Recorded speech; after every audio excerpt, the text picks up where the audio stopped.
Shabodele. Shabodele. Got you. That's good morning, good day.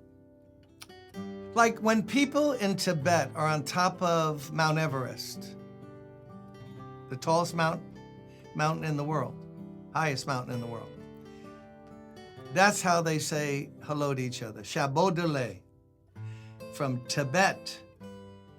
Tibet is also famous in my mind. I've never been there. It has the hottest peppers, spiciest peppers known to man. I met a missionary who was in Tibet, lived his whole life there. His parents were missionaries. In fact, he grew up there.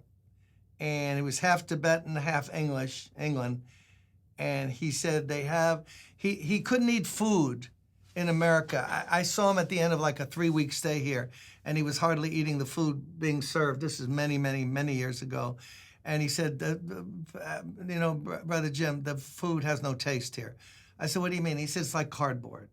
I'm from Tibet. I said, well, what do you want to do? How about, like some Jamaican food or hot curry, or Trinidad, West Indian? That's nothing. That's nothing.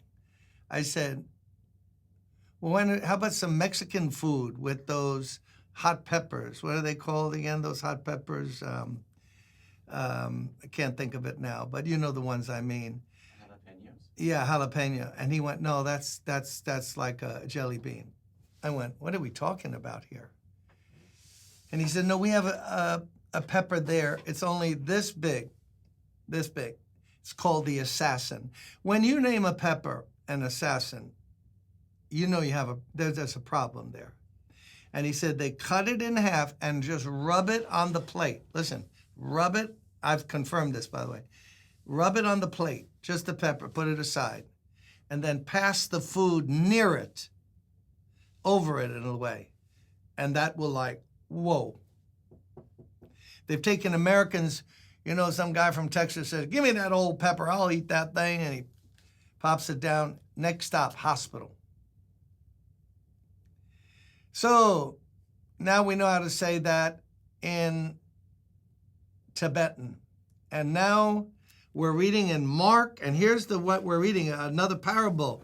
Mark 4, verse 30, and he said, Jesus did, with what can we compare the kingdom of God, or what parable can we use to describe it? It's like a mustard seed that when sown upon the soil is the smallest of all the seeds on the ground. And when sown, it comes up and grows taller than all the garden plants and produces large branches so that the birds of the sky can nest in its shade.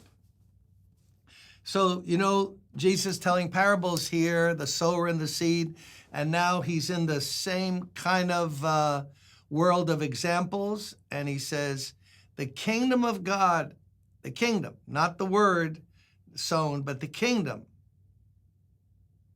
is like a mustard seed, that when it's sown in the ground, it's the tiniest little insignificant, that's nothing. That's nothing. That little seed, what's going to come of that little thing? Then of all the garden plants, it's the largest and taller than them all, and produces large branches so that the birds of the sky can nest in its shadow. So the general interpretation of that has been, which I agree with, in witnesses with my heart, that the sowing of the seed of the gospel, the preaching of the good news, the gathering of people, 2 or 3, the start of the Christian church, fishermen, tax collector, and other sundry people going out with this message about someone who died on a cross and all that. It looks so insignificant, but look at that insignificant seeming seed. Look what the Christian church has grown to. And in this sense, how many have found shelter and been able to rest under the wings, the branches of the kingdom of God? Forlorn, empty, searching for answers, unloved, dispossessed from worldly connections. So the small produces big, and he says the kingdom of God is like that. The kingdom of heaven, the kingdom of God, is like that little seed, and then look what it grows to. Just think, Jesus never traveled 200 miles from where he was born and never wrote a book. And look at the Christian church. Lives by the millions have been changed. Hospitals built in the name of let's do good for people. Oh, yes.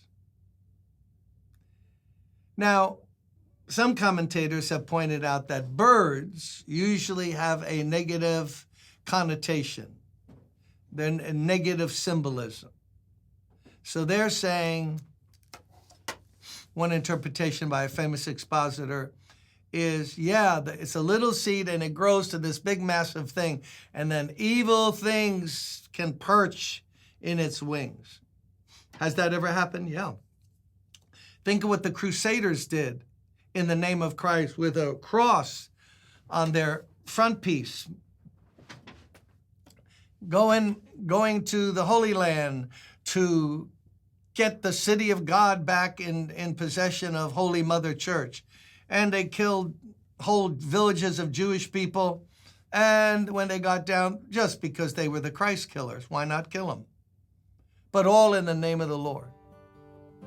And then they got there and fought like cats and dogs with the Muslims, killed, raped, pillaged. Some nasty birds have gotten into the branches of the so-called kingdom of God. Right? True? Not true. Yes. But I prefer the fact that the kingdom of God has provided shade and rest for so many people. The kingdom. Let's talk about the church. He hadn't brought in the concept, Jesus hadn't, of the church, but just think how many people over the centuries have found a resting place among brothers and sisters. Have there been counterfeits and nasty people? Today, are things being done in the name of Christ that are ridiculous and wrong and people who, swindlers? Oh my goodness. But the counterfeit only proves the real. And the real is, thank God for the Church of Jesus Christ. I hope you enjoy his fellowship this week. God bless you. See you next time.